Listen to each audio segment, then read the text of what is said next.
My name is Mark Bergel. I'm the founder and president and CEO of A Wider Circle.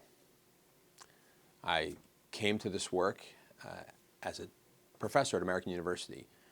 I wanted my students to do volunteer work because I wanted them to understand that the only difference between them and people who lived in poverty was who got lucky at birth, right? Warren Buffett calls it the ovarian lottery. And it's true that most of the people we serve today, when I ask them how long they have been in poverty, they say their whole lives. They're born in poverty, raised in poverty, surrounded by poverty, go to school in impoverished communities. And when you live in concentrated poverty, what that prepares you for the most is poverty.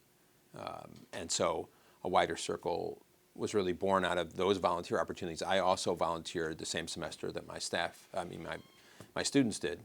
And that volunteer work really exposed me to people living in homes where they not only had no food, they had no beds, no dressers, no tables and chairs, no televisions, really a completely different world, often a block or two away from people who had abundance.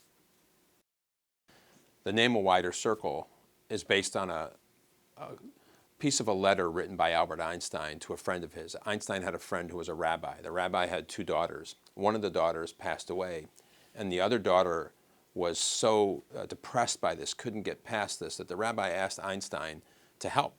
And so Einstein wrote a letter to this other daughter, and in the letter there was a passage, something to the effect of, as human beings, we experience ourselves as separate from the rest, and we restrict our compassion to those few nearest us. And that acts like a prison, and our task must be to free ourselves by widening our circles of compassion, hence the name A Wider Circle. And so what we do to bring that to life is, first, of course, we furnish homes. 20 families a day come to A Wider Circle, 20 families that are living in conditions we would, again, never accept for our children. No beds, no dressers. If you don't have furniture, you eat your meals in the bathroom because the toilet seat and the bathtub are the only places off the ground. And so that is obviously, there's no dignity in that. And how we allow people to not have that dignity, again, surrounded by abundance. We have many, many people in our country living in scarcity, a stone's throw or two away from tremendous abundance. So one of the things we do is, and Montgomery County has been great for this. Montgomery County residents have been great at donating items and being patient, right, to wait for when we can come to the house and get it, or they drive and drop off items in our parking lot. We have some days 130, 140 families dropping off furniture and other items. And so we get items from those who have more than they need to people who have less than they need. And we're just a conduit in that. And so 20 families a day is a lot. Imagine furnishing 20 homes a day. That's what we do every single day. The place is bustling, it's dynamic, the staff works incredibly hard every single day. So that's number one. The second thing we do is we provide job training. Because of course you have to have a furnished home to think about what's next. You don't have to, but it certainly goes a long way if you can sleep in a bed at night to then do well in school the next day or do well at work the next day, right? A good night's sleep, in all of the health literature, you hear that sleep is the most important thing. Well, try to get a good night's sleep if you're sleeping on a cold, dirty floor, or even a mattress that is, 30 years old, and a mattress that other people would never let their kids put their faces on. So we got to get rid of that, make sure everybody has their essentials. But then, I've never seen anybody get out of poverty without a job. So we have to help people gain employment. And so A Wider Circle has this very individualized, comprehensive approach to helping people start from scratch, right? If you don't know what a resume is, we can start you with that. If you don't know how to translate a life where you haven't had a lot of job experience or maybe even a lot of educational experience, if you want to translate that onto a resume and be appealing to an employer, we can help with that. And we do that not only through our own expertise, but in engaging volunteers from the community. So many Montgomery County residents are job coaches here at A Wider Circle. A Wider Circle provides job training, job search training, workforce development. There's clothing. You can get yourself a new wardrobe to go.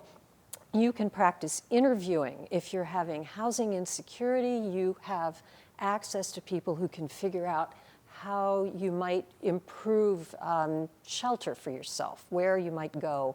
So working with other agencies and taking a holistic approach to clients, and then you're a partner with them or with the family working through the structural inequities that leave a lot of folks stuck in poverty. I loved that idea. It was very different from other kind of anti-poverty initiatives that I knew about.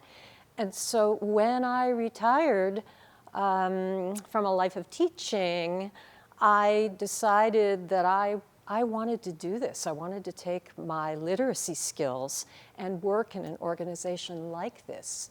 And I ended up in workforce development. It's helped people look for jobs, figure out how to apply for them, create a good resume, a good cover letter, understand where they might want to go looking for particular professional development, like using computers more adeptly, and then being with them through the process of searching and getting ready, and sometimes even getting a new wardrobe to get the new job. So that is what I do, client by client, in the Shaw office near Howard University in DC. I sit there on Friday afternoons and people come in. And sometimes I'll see the same client week after week. Sometimes I'll get new clients, men, women, all ages, and we figure out. They tell me their stories. It's wonderful, wonderful work to hear the stories and then figure out, what would you like to do next? Where can we go? So the third thing that the Wider Circle does, in addition to furnishing homes and helping with employment, and by the way, we help about 3,000 people a year gain employment. Some just come to us for professional attire and accessories, and some come to us for everything, job coaching, classes, etc. So that's a lot of people, and we want to keep building that. And we have success with that. About 60% of the people who take our job classes gain employment within a year. And not just gain employment, but are building toward a career. Because you can't measure job training programs by who gets a job interview or who gets a job. You have to measure it by who is building a career, whose income is growing, right? The outcomes are what we're after in this work. There's enough outputs, there's enough programs. What we really need are outcomes. And outcomes in poverty work are people increasing their revenues and their annual income so that they can become self-sufficient and no longer need services provided by anybody else, right? I don't need anybody else to get my food, my clothes, decide where I want to live. And other people should have that same ability, right? That's freedom, independence, and that's what we seek to provide. So we then go into neighborhoods when we're asked to do so, and we provide comprehensive services in neighborhoods. So we have 2 programs right now in Washington, D.C., and we can develop and deliver these programs in Montgomery County or any other county that would ask us to do so. And we provide, again, comprehensive services that includes employment, housing support, youth mentoring, community development, you name it. And our programs have been very successful, such that we're expanding both as a result of what we've done in the first few years. I believe that we're going to end poverty, right? We'll look back, poverty will be part of our history, and we'll look back and say, well, that's a disgrace, right? That's a national disgrace. And we've seen other national disgraces that we have overcome or are working with urgency to overcome. Poverty falls into that category.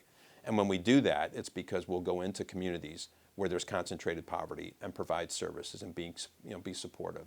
We won't tell people there what to do. We'll ask them what they want. What do they need? And then we'll be there behind them providing support and services. So that's what a Wider Circle does. A Wider Circle currently has 67 staff members. And we are adding staff all the time because the demand for our services are so great. We get 600 telephone calls a day. Every day, the phone is the soundtrack of a Wider Circle.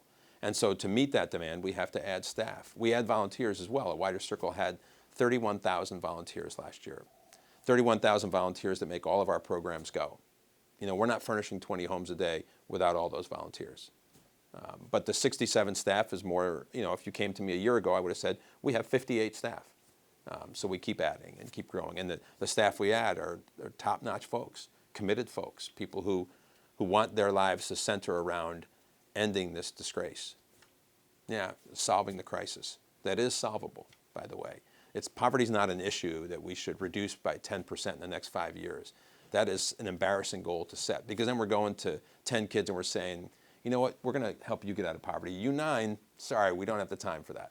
That's all we're saying, because we know how to solve poverty. We've seen programs work around the country, and that leads to a Wider Circle's 4th program, by the way, which is developing this national plan to end poverty. So we're going to release this spring, the spring of 2020, a national plan to end poverty that will feature an action guide. And anybody could go onto our site, and on the website, it will tell you hey, I want to help end poverty as a business or as a civic association or as a philanthropic organization or as a nonprofit organization, a government entity, or just as an individual, I and my family want to help end poverty. You can pick how you want to end it, just a simple click. And the next click is you pick what area do you want to help. Let's say the whole thing's a little big, right? So let's just say you want to help with childcare or transportation or basic needs. You just click what you want to help with. So those 2 clicks then give you a menu of things you can do right away. That's the national plan. And it's a plan that is not heavily reliant on government, right? Government can do its thing. But if we're heavily reliant on government, we're going to get where we've gotten, which is to say 50 plus years after the war on poverty was declared, and an unbelievably small number of people have gotten out of poverty compared to the potential we have when we commit to this. So that's a Wider Circle's 4th initiative, is developing systemic change through this national plan. So there's no area of an organization that doesn't need assistance from volunteers. As I shared, 31,000 volunteers, we have that many for a reason because we need that many. That's what allows us to serve as many people as we serve. And just coincidentally, last year we served 31,000 people. 31,000 children and adults got assistance, and we had 31,000 volunteers. Not exactly, it was like 30,900 and 31,200 on the other side, but phenomenal to be able to bring that many people together. And when people volunteer here, we spend time talking to them about what the issues are. Right? This is the crisis that is poverty, and this is the opportunity you have to help. So come on board and bring your friends, bring your family. You really can work with what you know from your own work life and make those connections with people. So I think that if say, retirees or others who want to do volunteer work understood the kind of mutual interaction that you get through this volunteer work, that they might like to do it too. That would be my best recommendation. It's reciprocal. We're working together. This thing, poverty, is something people can work together to address. So what are we doing? Right? It's not about celebrating our success. It's about saying that we can love better. This is really about how much are we going to love people. As aggressive as sometimes the tone can be, right? Or as urgent or as intense as the tone can be, this is still about loving one another. And there's no love in letting people live in poverty. And there's a lot of love in trying to help people get out and connecting with people. So this is about how much do we want to love each other. What I get out of it, it's the satisfaction of seeing people open up, express themselves. I'm a teacher, you know, I'm a language arts English teacher, and I love to see self-expression. I love to see people learning. It's just really satisfying to me. And I've often in my life had chances to work with students who are up against challenges. Some of the folks I'm working with at Wider Circle are up against enormous challenges, bigger challenges than I've known in my life and bigger than many of my students have addressed, especially people who are older, people my age. So for me, having that kind of communication and feeling like that you're both growing through it is a huge reward, huge.